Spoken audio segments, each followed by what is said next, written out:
welcome to the X22 Report. My name is Dave, and this is episode 139, and the title of this is the Current Economic Collapse News Brief for Saturday. Now, let's get right into the economic collapse news.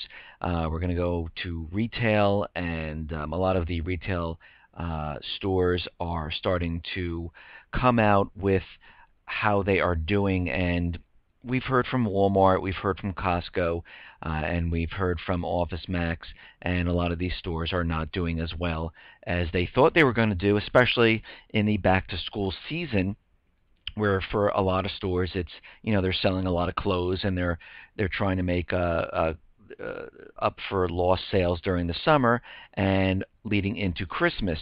And we're seeing this in Joss A. Bank Clothiers. They have just warned that sales in the quarter ending August 3rd had plunged by 11% from a year ago.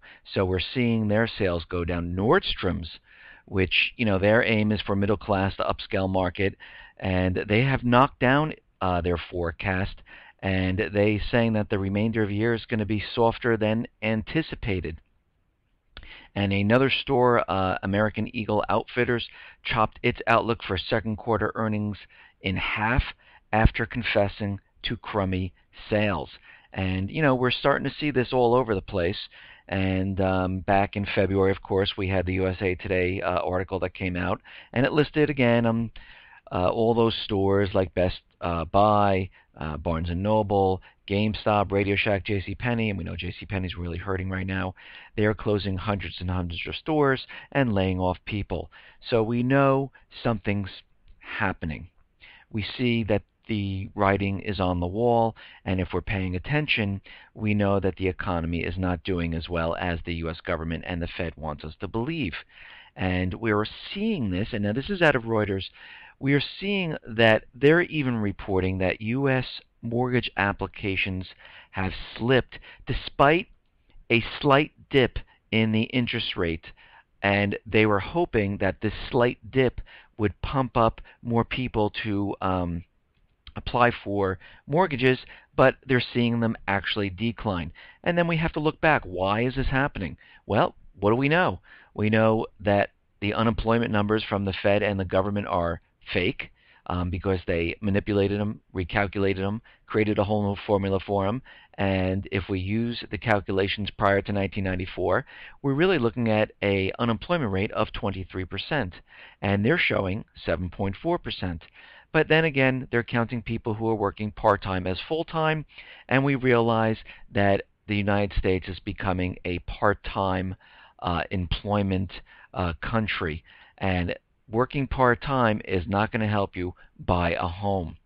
And this goes on to say that even though the interest rates tick down a little bit, mortgage applications are at their lowest level this month. And this article goes on to say that the gauge of loan requests for home purchases are a leading indicator of home sales. And in my past report, maybe it was 2 or 3 of them ago, I reported that there is a lag of when sales will start declining because, of course, those people who are going out getting mortgages, and since that is dipping, it takes a little while for it to show up in the sales. And in my report about 2 or 3 reports ago, sales are starting to decrease. And we saw this, if you remember, back in 2007, 2008, even prior to that, where people were, lines to buy a house. You couldn't find one. And then all of a sudden, the market dried up. And people had their houses on the, and I remember this, I have a couple relatives that are in the real estate market. And at the time, I was actually trying to sell my house when the real estate market started to slow. And people across the street from me were also trying to sell, and there was no one coming to the homes. Real estate people had no idea what was going on. The real estate market started to slow, and it just, within a couple of weeks, because there was a house that sold right next to mine, and it was sold in like 4 days. When it went up for sale, and then 4 days later, they had buyers, and there was, maybe 20 people coming to look at this house, and maybe 3 or 4 months later, in that year, everything just dried up. And then there was a lag because I have relatives in Florida who sold real estate, and I asked them if they saw anything happening. They said no, the sales are strong. But up in New York, sales were lagging already. And you see that difference. And now we're seeing the same thing happen where mortgage applications are starting to plunge. Sales were still going up.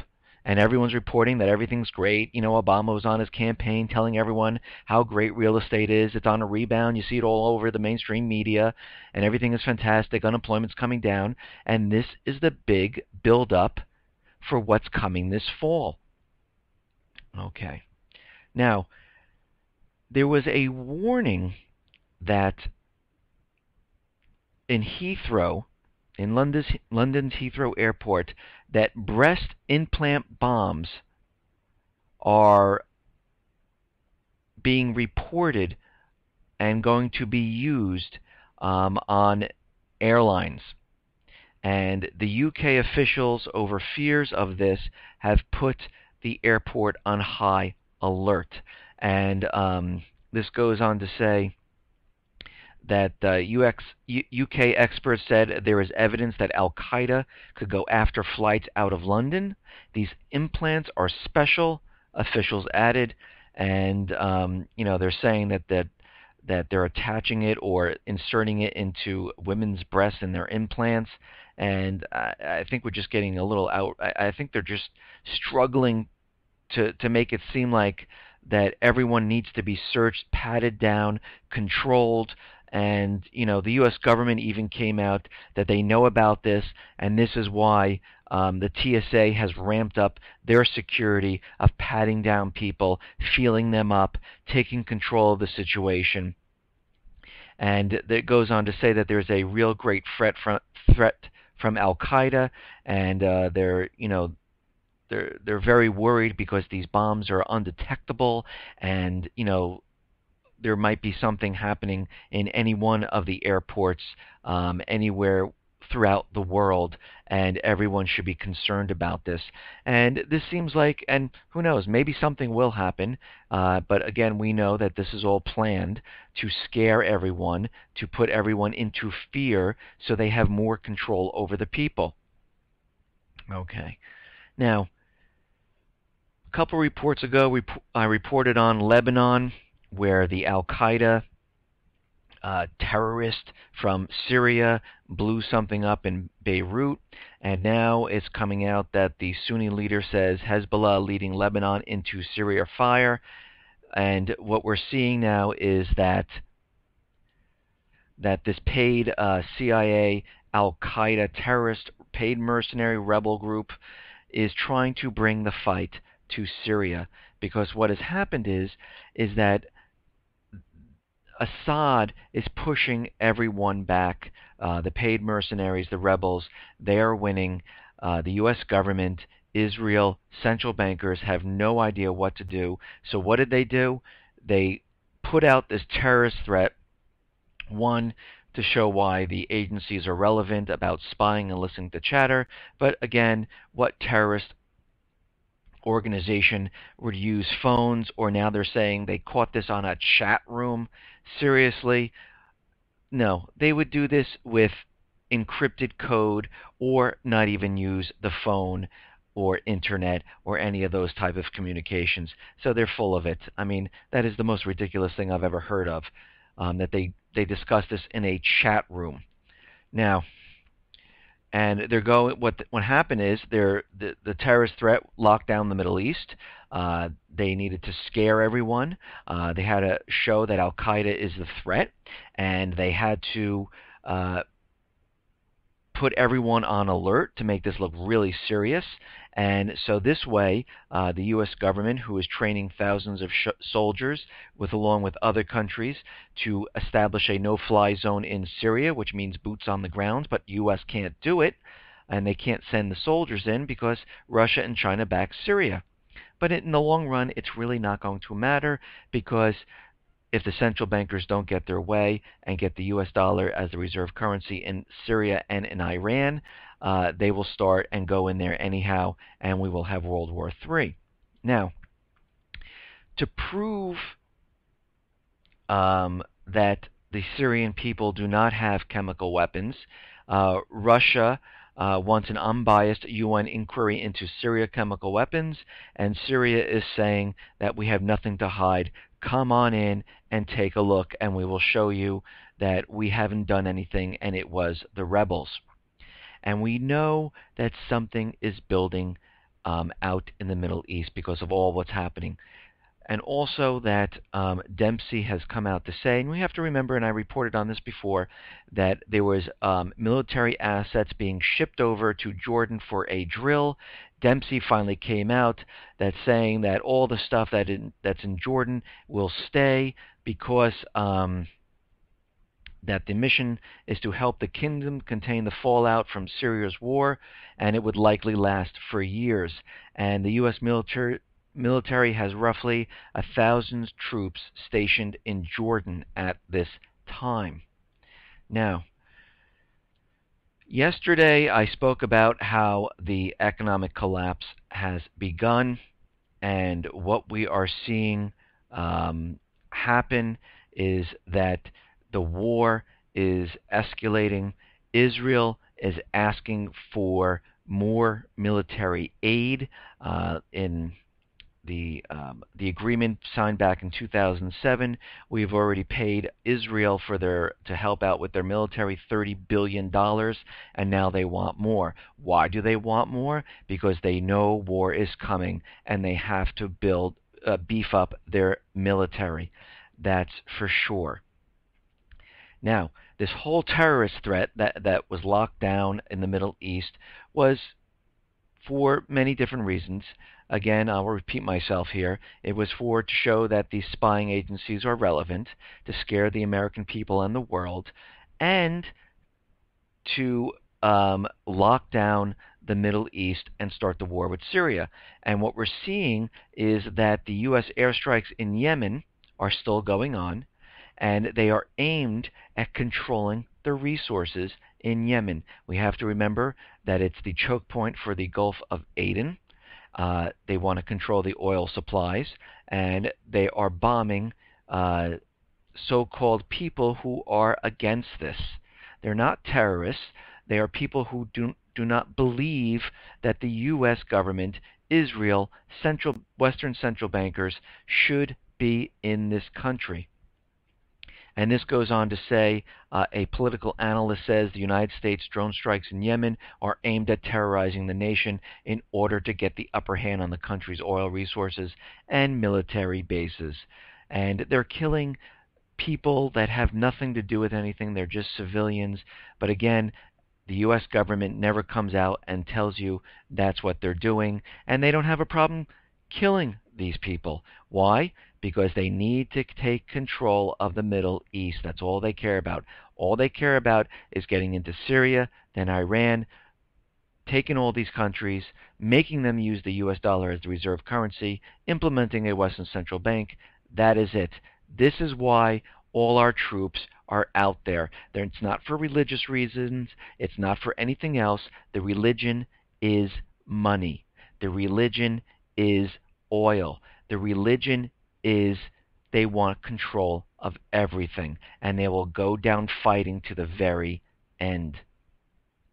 Now, talking about control, Bloomberg, who has, as we know, in his, especially in the whole New York State and just in the city also, they have set up these draconian gun laws where they're going to do, they're already doing the gun confiscation in New York, looking up people's medical records.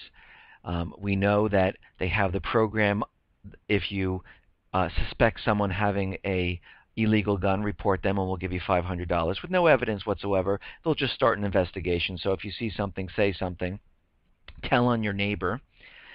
We have the stop and frisk, which is, and all these violate the Bill of Rights and the Constitution and every single right of every person who lives in America, and which the judge already found unconstitutional, and Mayor Bloomberg is appealing. But now he wants to fingerprint everyone who is living in public housing, and that's roughly around 600,000 people. Again, controlling the people, mapping out who's where, who's who, and all the excuses that they use for this and why they need to do this is all BS. It's not to make people safer. It's not to make sure that they're not lying. It's not to make sure that about anything. It's about control. It's about keeping everyone in line, in order, scared of the authorities. They're putting fear because we have to remember New York, Connecticut, New Jersey, Maryland, Illinois, California, all of these states, and there are others, are all on the brink of collapsing. That's why all these states are looking at ways to control, and all these states are very heavily populated, and they need to control everyone from when the economic collapse happens. And this is why they're making all these laws. Now, yesterday I reported on that the economic collapse has begun, and I talked a lot about cyber event from the Syrian Electronic Army hitting a bank or something, and and I talked about what's coming this fall. And to take this one step further, and this was in the New York Times, and one of the listeners sent this over, and this seems to fit in perfectly, and what they're going to do. And we talked a lot about the power grid, the power going out, and I talked about the doomsday cyber attacks, where the power grid will go out, and it will be down for weeks. Well, now they decided to have a drill. And the headline is, as worries over power grid rise, a drill will simulate a knockout blow. They're going to have this drill in November. And I'll just read some of this. The electric grid, as government and private experts describe it, is the glass jaw of American industry. If an adversary lands a knockout blow, they fear it could black out vast areas of the continent for weeks, interrupt supplies of water, gasoline, diesel fuel, and fresh food, shut down communications, and create disruptions of a scale that was only hinted at by Hurricane Sandy. This is why thousands of utility workers, business executives, National Guard officers, FBI anti-terrorism experts, and officials from the agencies in the United States, Canada, and Mexico are preparing for an emergency drill in November that will simulate physical attacks and cyber attacks that could take down large sections of the power grid. The drill, called Grid X2, is to explore how government would react as the loss of the grid crippled the supply chain for everyday necessities. And we know that there is a lot happening this fall. Things are going to unfold rapidly. I discussed this yesterday, and everything is starting to fit in. And we are seeing more and more of the news coming out showing us that things are moving towards, and we see the rise of bond yields now. We see the stock market struggling to stay in the green. And we've seen many reports from Michael Pinto. We've seen it in a lot of articles in Yahoo Finance, and other people have also discussed something happening in the fall. And a lot of this is starting to all fit together, especially with budgets that end in September 30th. The pattern of the stock market crashes always happening in October, and we're seeing this over and over. And again, as I said yesterday, if you haven't started to prepare, I would start ramping up food, water, batteries, because again, we don't know exactly what the event will be. I mean, will they just hit the banks? Maybe they'll hit the power grid and the banks. But it will be some type of event which they can blame another country, so the government and the Fed are not blamed. So we have to be aware and prepared, and it's just very coincidental that this fall they're going to have some type of cyber attack power grid drill, which is going to involve a lot of offices, and they will all be doing this drill, and who knows, um, this could be a very potential type of false flag that we could see that really might occur at this time. And just going off of this, I did do a interview with Ginny. She worked with the Department of Energy, and on Sunday, this Sunday coming up, which is the 18th of August, I have an interview which I'll be posting on the x22report.com site, and you can come to the site and you'll see the interview. We talk about cyber attacks, we talk about EMP bursts, we talk about how the power grid and how everything is not as secure as everyone thinks. She also talks about how many emergencies actually do happen that we don't even know, because they don't get passed onto the mainstream media, but how many things happen during this time. So it's a very interesting interview, and this will be posted on Sunday, and you'll see it. And those people who are on my alert, I'll send you the email to let you know. And listen, that's it. And thanks for listening. Everyone, be well, be safe, and especially be prepared. Thanks a lot.